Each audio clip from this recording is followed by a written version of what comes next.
Aquí un fiel caballero intentando explicar algo más. Y de la mejor manera, didácticamente que se entienda, pero me tienen que seguir, porque si no me siguen, ¿qué estoy hablando? Es un diálogo de locos. O sea, yo estaba en el 130, ¿no? Y de pronto me encontré con este problema. Dije, bueno, vamos a dar el teorema central del límite, repásenlo, vamos, este es el 131. Y es maravilloso ese teorema, siempre me encantó, porque lo bueno de todo que dice que si vos no sabés de dónde viene agarras una muestra, ¿no? X1, X2, XN, de lo que sea, altura de personas, como en este ejemplo, ¿no? O el poder adquisitivo de cada persona, de esa muestra, N de personas o de objetos, de lo que sea, uno los toma, ¿no? Perfecto. Y uno los promedia, ¿no? Lo suma, lo divide por n, saca un promedio, bueno.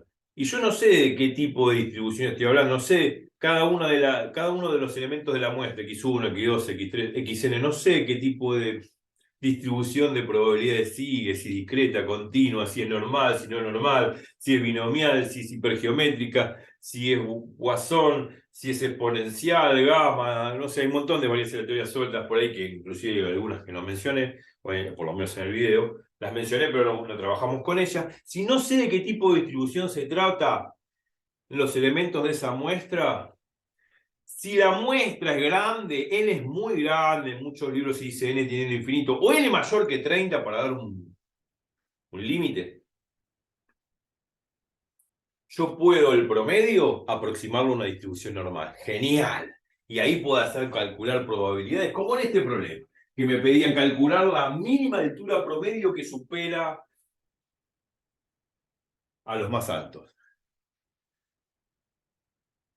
Bueno, aquí se calculó la mínima altura promedio que supera el 25% de los más altos. Pregunta, ¿qué hubiese pasado si el problema hubiese dicho calcular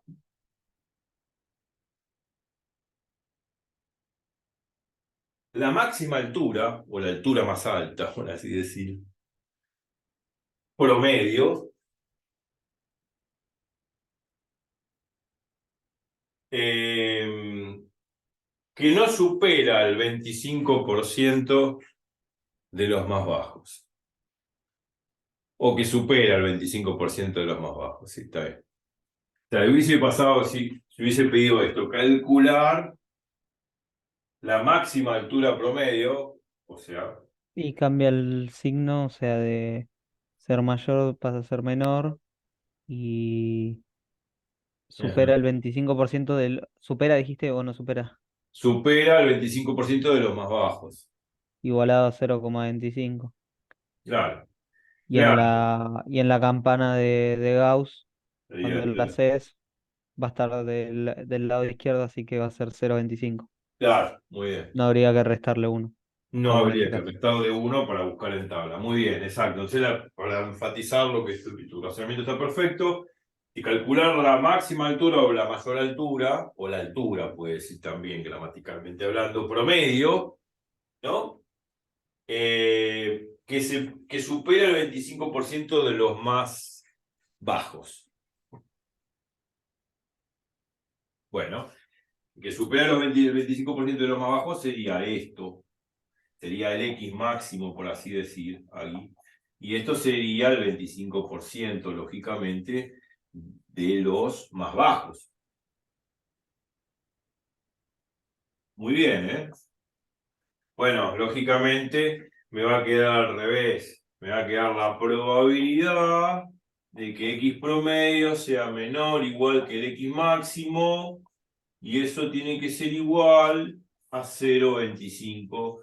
Y como dijiste vos, al estandarizar esto, ¿no? Con este mu y con esta varianza, claro, hay que sacarle la raíz cuadrada de esta varianza para que me quede la desviación estándar del promedio.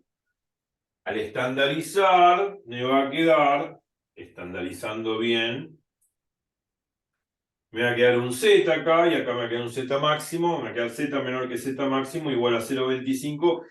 Tengo que buscar 0,25 a la izquierda y eso lo hace la tabla directamente. además de ser un Z positivo, no, no va a quedar un Z negativo, bueno, va a quedar un Z negativo, porque va a estar de este lado, guarda, lo busco en tabla, mira que encuentro ese Z máximo, lo igualo a lo que me quedó acá y ahí despejo el X máximo. Lo voy a hacer igual. Este ya lo hicimos, este caso. Voy a hacer ahora calcular la máxima altura o la altura, puede decir también, promedio que supera el 25% de los más bajos. Lo otro era el otro problema. Bien, entonces es esto lo que hay que calcular. Lo voy a poner acá si se ve. Esto lo borro, que es lo que voy a poner acá.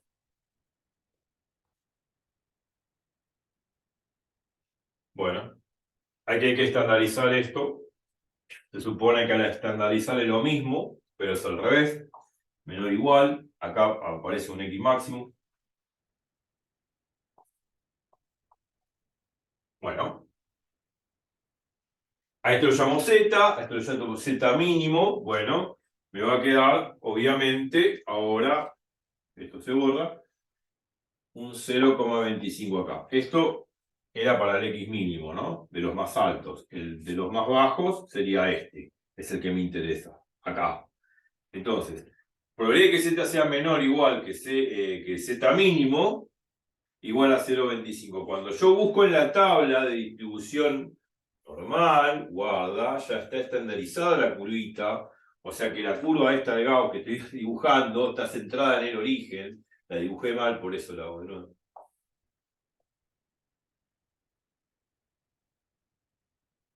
¿Está? Z menor que Z mínimo. Bueno, el primer 25% está a la izquierda del promedio. Entonces el primer 25%, como lo veo acá a la izquierda del promedio, el 25% va a estar a la izquierda del cero, porque el promedio de la Z es cero ahora, porque está estandarizado, está justamente clavada en el origen, calculo. Entonces 0,25 es esto. Esto es 0,25, el 25%, el 25% es 0,25. Por lo tanto, este valor es el Z mínimo que yo debo calcular. Pero ese Z mínimo que yo calculo en tabla tiene que ser un Z mínimo negativo y el problema es que la tabla no tiene valores negativos de Z. ¿Qué tengo que hacer entonces para calcular ese Z? ¿Qué es lo que debería hacer? Buscarlo en la tabla. Sí, ¿y cómo lo busco en la tabla si Z negativos no hay? Y sería tendrías que hacer uno menos. eh, o sea, sería el opuesto. El opuesto, el opuesto.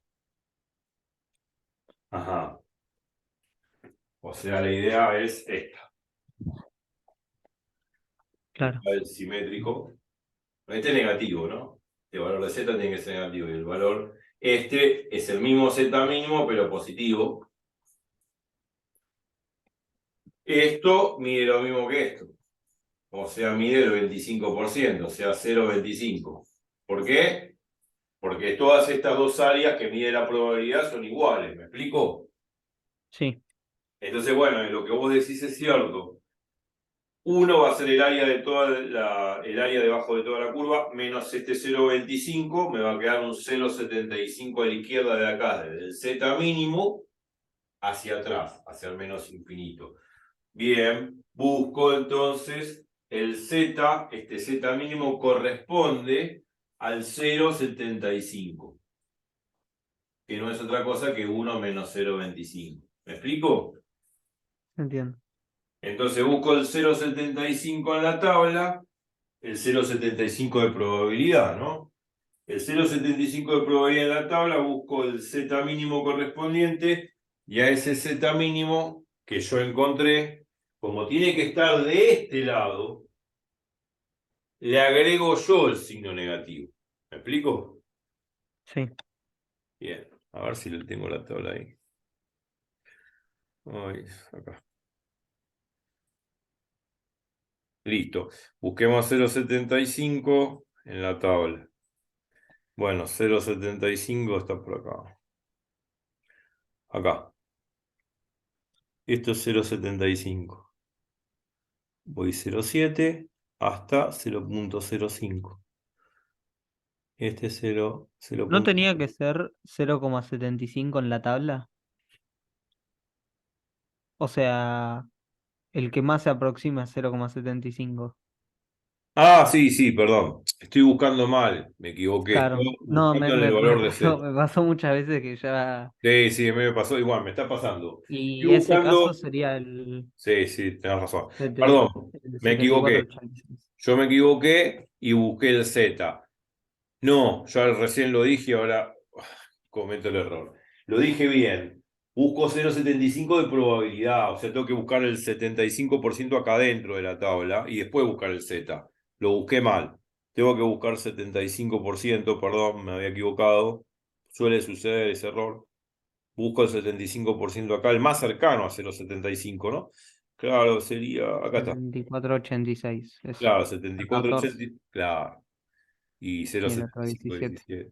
Bueno, 0,75, bueno, está entre 0,7486 y 0,7517. Nosotros optamos por la opción del más cercano. Y si está en el medio de los dos, el que está a la derecha.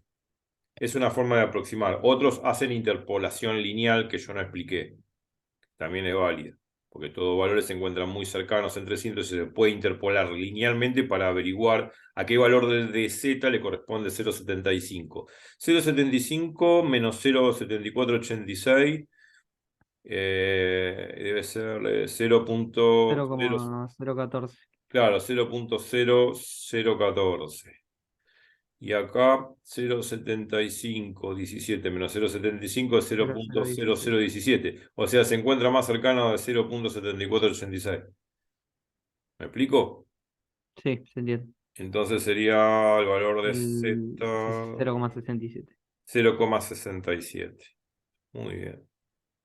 Entonces da 0,67. Listo. Pues acá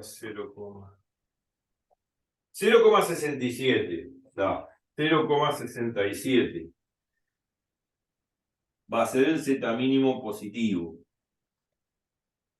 O sea, 0,67 el valor de Z mínimo positivo. Pero yo necesito agregarle yo necesito el Z mínimo del otro lado, a la izquierda del Exacto. cero.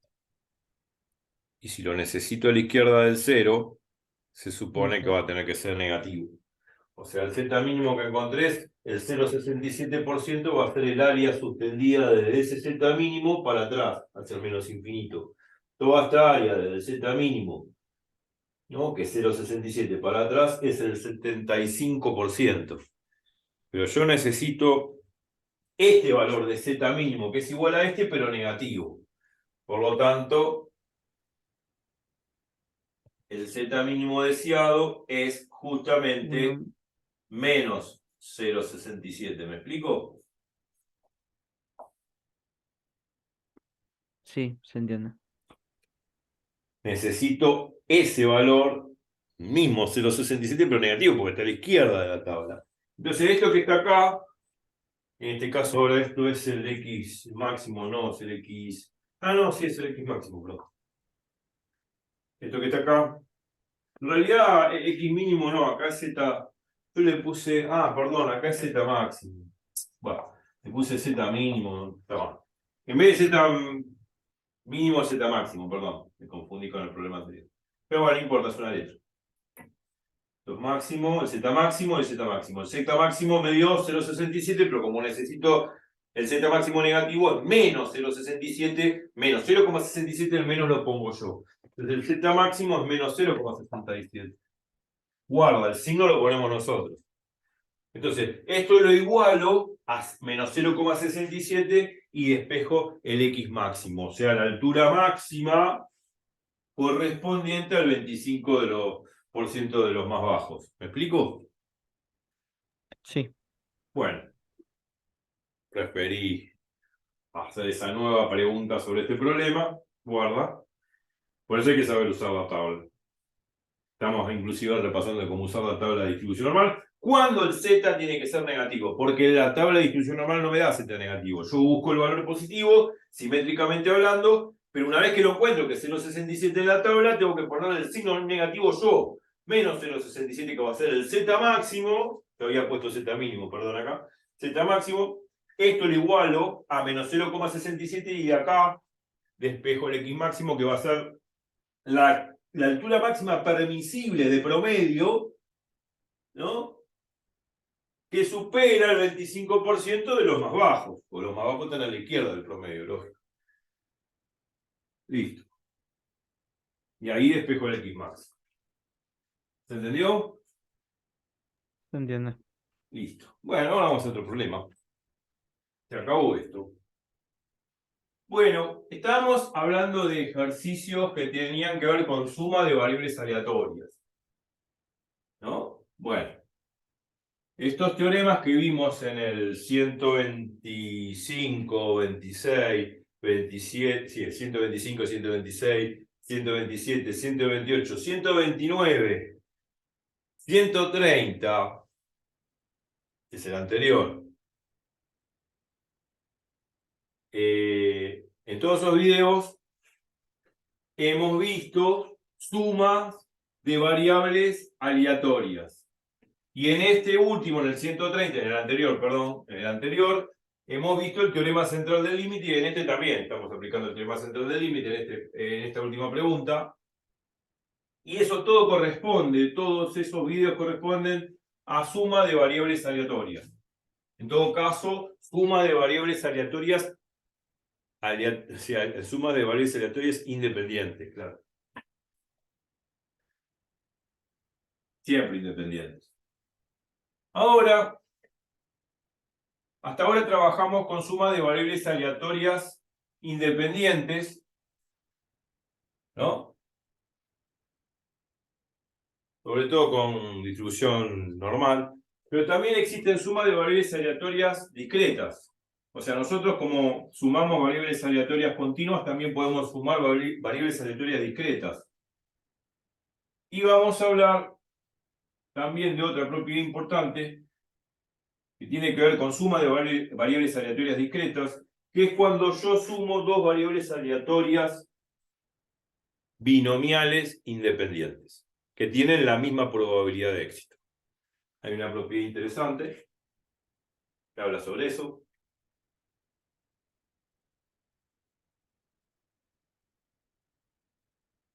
Y esto viene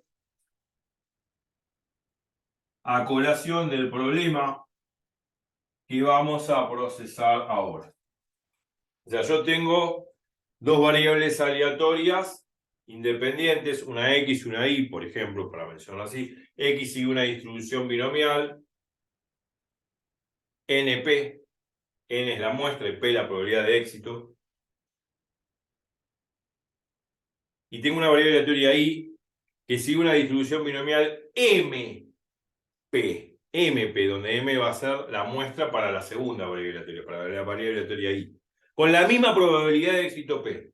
Entonces la propiedad va a decir que si sumo X más Y, independientes, claro, genero una nueva variable aleatoria binomial con un número de muestra igual a N más M y la misma probabilidad de éxito P.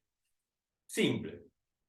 Se demuestra eso que estoy haciendo. Hay un montón de teoremas de suma de variables aleatorias. Estamos viendo lo básico. Lo vimos con distribución normal, ahora lo vemos con distribución binomial, pero hay un montón de teoremas de sumas de variables aleatorias, tanto discretas y continuas. Hay un montón. Pero nosotros estamos viendo esas nada más, que se aplican en el parcial. Bueno. Entonces esto tiene que ver con discreta. Ahora. No, discreta y continua. Variables aleatorias discreta y continua, ¿no? Porque estábamos viendo lo de las dos cosas. Ya estaba continua y discreta. Ah, continua y discreta.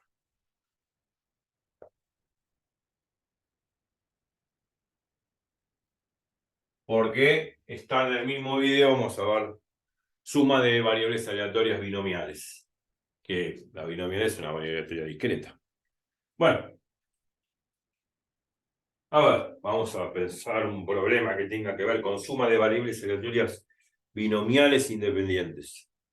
Se me ocurre uno, que viene a colación a lo que estuvimos viendo en videos pasados. Sí, por supuesto. Supongamos que tenemos un rifle. Vimos el problema del rifle varias veces. Pa, y le pego en el blanco. Yo tengo que pegar con el rifle, ¿no? Al blanco.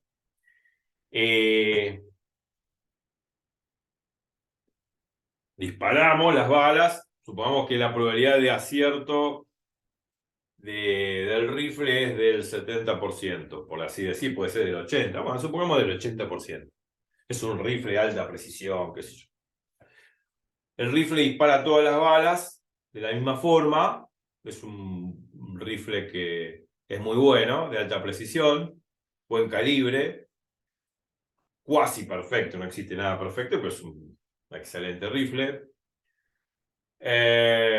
Dispara las balas en forma aleatoriamente independiente, o sea, el disparo de una bala no influye sobre el segundo disparo, el segundo disparo no influye sobre el tercero, las balas se disparan en forma aleatoriamente independientes.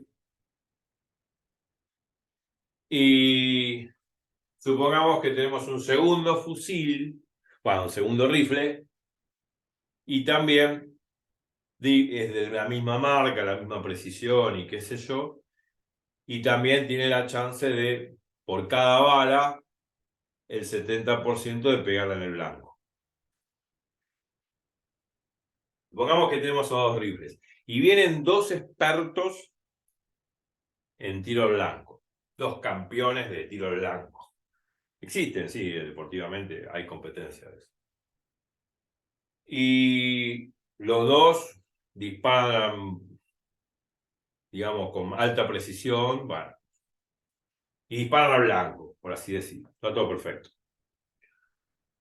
Y supongamos que los dos tienen la misma probabilidad de acierto, el 70% aproximadamente, hablando, ¿no? El 80% dije, bueno, el 80%. Los dos tienen aproximadamente el 80% de probabilidad de acertar al blanco. Y disparan así, uno independientemente del otro. Bueno, el primero dispara 5 balas y el otro dispara 7 balas. Entonces me preguntan, ¿cuál es la probabilidad de que por lo menos dos le peguen en el blanco? Bueno, ahora son dos rifles, dos tiradores al blanco profesionales que disparan muy bien los dos, con la misma probabilidad, el 80% de que cada bala pegue en el blanco. Para los dos es 80%, porque los dos son muy buenos tiradores. Entonces, uno tira 5 balas y el otro dije que tiraba 7, ¿no? Bueno, dispara 5 balas y el otro dispara 7. Bueno, ¿cuál es la probabilidad de que por lo menos dos le den el blanco? No importando de quién sea la bala, si del primer tirador o del segundo tirador, no importa. Que por lo menos dos le peguen en el blanco. Donde la probabilidad de acierto, ¿no?, de cada uno de ellos, de cada bala, ¿no?, disparada por cada uno de ellos, es 0,80, o sea, el 80% de pegar en el blanco. Es eso. Ya está, háganlo.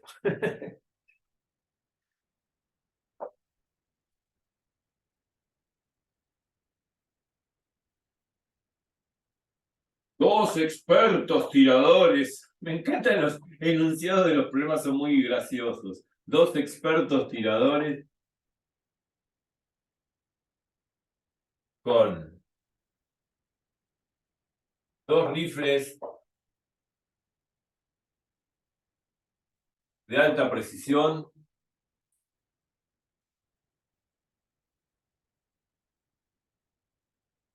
y de la misma marca. Qué sé yo, de la misma marca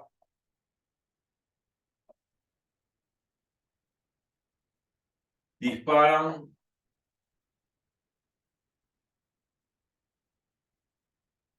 cada uno con una probabilidad de acierto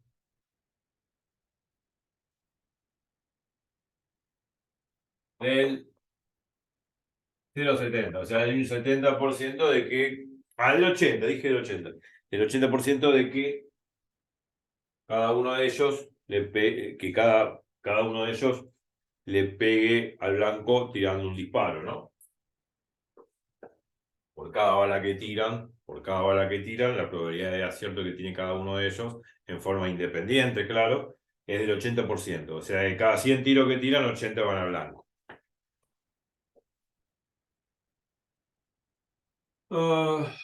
Sería del 80%. El primer tirador, el primero dispara 7 balas. El primero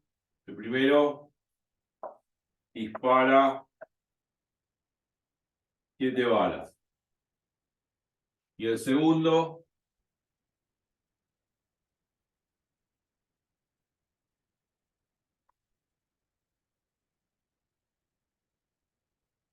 5 balas. La pregunta es obvia, la que dije. ¿Cuál es la probabilidad?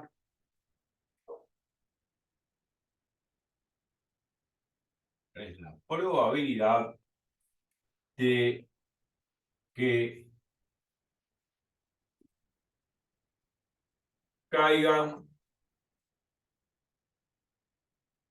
en el blanco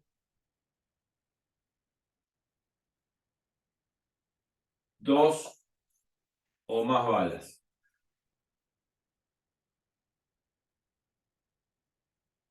Se supone que no importa indistintamente de qué tirador sea, ¿no? En total. No importa, del tirador 1 o tirador 2, no importa. Que haya por lo menos 2 o más balas en el blanco, disparando a discreción cada uno de ellos.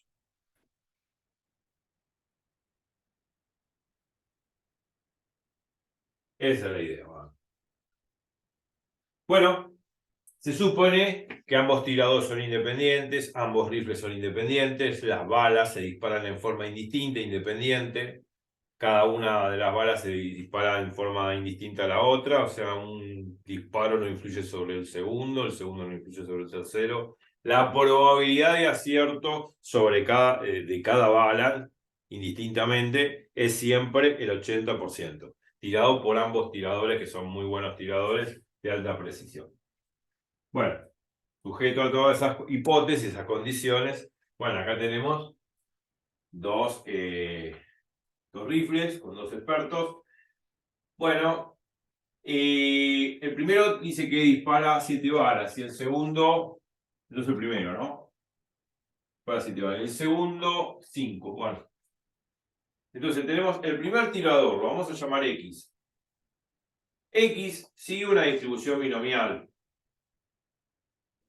En todo caso va a ser n igual 7. N igual 7. Vamos a poner así. ¿Y por qué es binomial? Es binomial porque vamos a poner n sub x igual 7. Y probabilidad 0,80. Es binomial porque sabemos que una binomial consta de una muestra, en todo caso son 7 disparos. Los disparos son aleatoriamente independientes uno del otro. Las balas son indistintas, son independientemente una de la otra, o sea, se disparan en forma indistinta, indiferente, o sea, un disparo no influye sobre el otro. Los sucesos de disparos son aleatoriamente independientes. Hay una probabilidad de éxito que es el 0,80. Entonces, una binomial. Esta es la probabilidad de x y el 80. Esto es para el primero. La binomial. Es binomial. Esto no es un 1, es una i, perdón. De binomial. Bueno, el segundo lo llamo I, Pedro, Juan, Ricardo, no importa, I es, en todo caso, I sería la variable correspondiente a los tiros del segundo tirador, claro. Primer tirador, segundo tirador, NI 5 balas. Y la probabilidad de éxito es la misma para los dos. Eso sí, tiene que ser la misma. Si no, el teorema que voy a escribir no vale. Bueno, listo.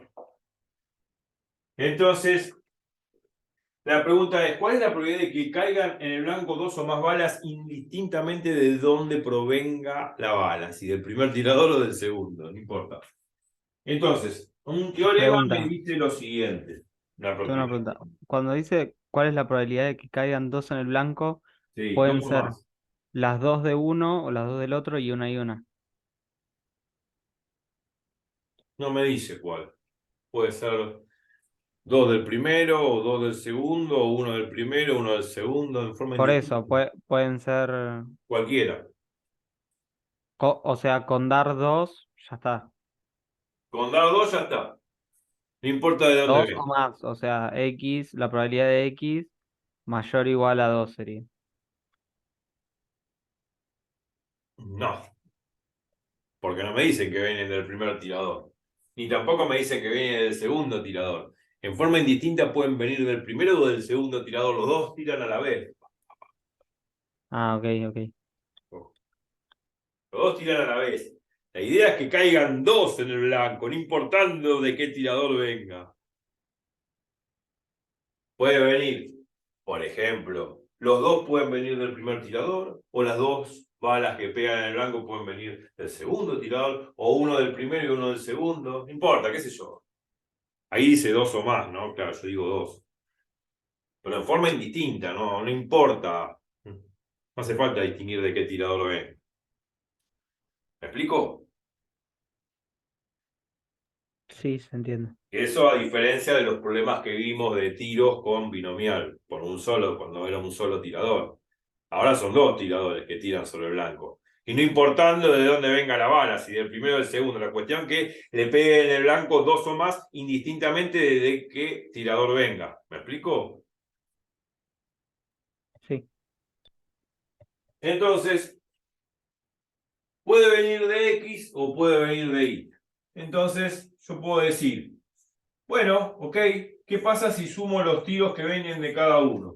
Del primer tirador y del segundo tirador. Si sumo los números de tiros que vienen del primer tirador más los del segundo tirador, tengo el total de tiros realizados.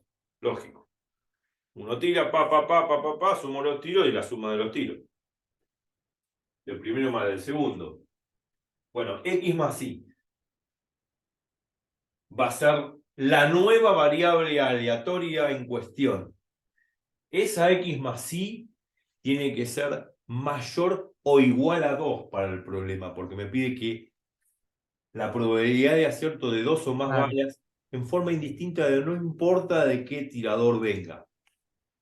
Entonces, cuando yo sumo esto y esto es mayor o igual a 2, me está diciendo, con tal que la suma de los tiros que haga el primero más el segundo, la suma de un número mayor o igual a 2, ya es suficiente. Indistintamente de qué tirador venga. ¿Me explico? Sí, se entiende. Entonces, igualmente, ahora hablo de la propiedad. Si X es una binomial y Y es una binomial, X e Y son variables aleatoriamente independientes, binomiales, claro. Entonces la suma sigue una distribución binomial de la forma nx más ni, que en este caso va a ser 7 más 5, 12. Bueno, yo pongo 7 más 5 así se ve que estoy sumando. O sea, 12. Y la probabilidad P sigue siendo la misma, 0,80. Esto sí que no cambia. Esto no cambia, esto sigue siendo igual porque si no, no, el teorema no vale. Claro, eso iba a decir. ¿Qué pasaría si el tirador este I, si en vez de tener 0 el 80 el 70. No se podría hacer. No se puede aplicar esta O propiedad. sea, por este método. Exacto. Hay que aplicar Bien. otro método. Cosa que por los ejercicios que viene en la guía y en tus parciales no aparece. Pero podría llegar a ser. Pero no se puede aplicar esta propiedad. Claro. O sea, no se puede aplicar esta propiedad. Y acá lo sumás por esto de que son independientes. O sea, el sistema 5. Sí, sí, esto siempre con esta hipótesis de que X e Y son independientes. Supone que los dos tiradores son independientes, ¿no? Con sus dos rifles que son iguales, pero tiran en forma diferente, indistinta. Los dos son de alta precisión, pero son dos personas distintas, ¿no? Por lo tanto, los tiros que hace el primero y el segundo son aleatoriamente independientes. ¿Me explico? Sí, se entiende. Entonces, la cantidad de tiros que tira el primero y que tira el segundo son variables aleatorias independientes, una de la otra. Son tiradores diferentes. Bueno, esto siempre es así, la propiedad. Bueno, acá le puse número, pues sería nx, ni con la misma probabilidad. La suma corresponde a esta distribución. Nx más ni con la misma probabilidad p. ¿Me explico? Sí, Bueno, listo. Esta es la nueva distribución. Acá tengo que fijarme. Ya esto ya fue. Me fijo esta nueva. Yo sé que necesito calcular la probabilidad de que x más y sea mayor o igual a 2. Eso es lo que tengo que calcular. Y para eso aplico esto. Ya sé que binomial. Genial, genial. Y bueno, esto va a ser mayor o igual a 2. Y bueno, se supone que la suma nx más ni, en este caso 7 más 5, 12. O sea que tendría que ser de sumar, en todo caso, la binomial de 2 a 12. O sea, tendría que hacer la probabilidad de que x más y sea igual a 2, más la probabilidad de que x más y sea igual a 3, más la probabilidad de que, bueno, y así puntos suspensivos, me cansé, hasta la probabilidad de que x más y sea igual a 12, cosa que es improbable que los 12 tiros le den en el blanco, ¿no? Casi improbable que le den en el blanco. Bueno, tendría que sumar todo esto. Es una locura. Largo y pesado. Supone que tengo que usar binomial en cada una de estas, ¿no? O sea, el binomial de acá va a ser, qué sé yo, 12, porque 12 es el total de la muestra, 12, 2, combinatorio 12, 2, la probabilidad P es el 80 al cuadrado, por 1 menos 0,80 a la 12 menos 2, bueno, y hay que hacer el mismo cálculo con los otros términos. Bueno, es largo y pesado. Entonces, cuando es largo y pesado, ¿qué se hace? la opuesta, es decir, La x más opuesta. menor No a puedo 2. pensar en la opuesta. Yo en vez de hacer todo este quilombo, dije quilombo, voy a hacer todo este lío, este cálculo horrible y espantoso, y no termino nunca más, hago la opuesta. O sea, hago esto de acá, no es otra cosa que pensar en 1 menos la probabilidad de que x más y sea menor estrictamente que 2. Que x más y sea menor estrictamente que 2, sabiendo que es una variable aleatoria, falta menos de un minuto. Significa x más y menor o igual que 1.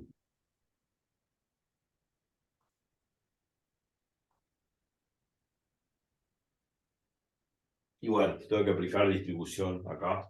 Me va a quedar 1 menos 12, 1, 0,80 a la 1 por 1.